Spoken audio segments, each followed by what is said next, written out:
I heard earlier that power plants are the biggest emitter of carbon dioxide in America, so we have to save Americans from them. Yeah, they're also the biggest emitter of electricity. Yeah, electricity.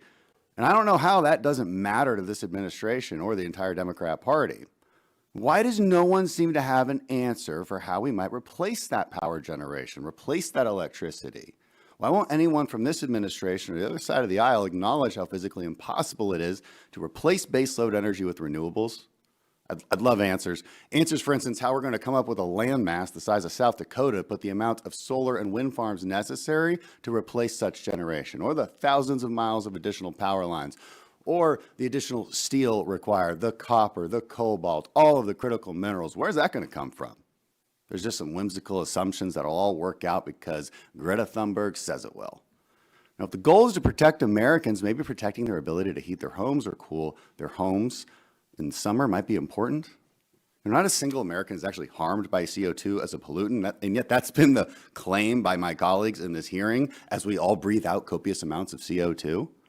It's not a pollutant giving anyone asthma.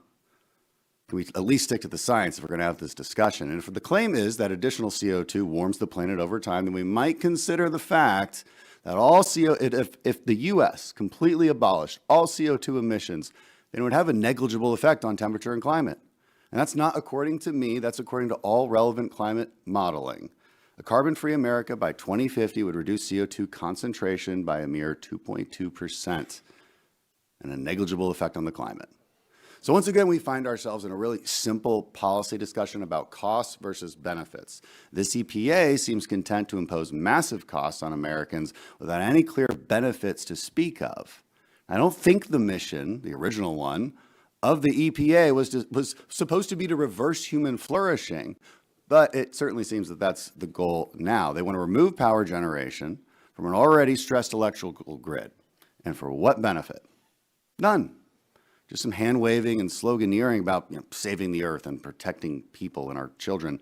But catchy slogans and angry teenagers from Sweden are not a good excuse to upend the American way of life and threaten the reliability of the power grid.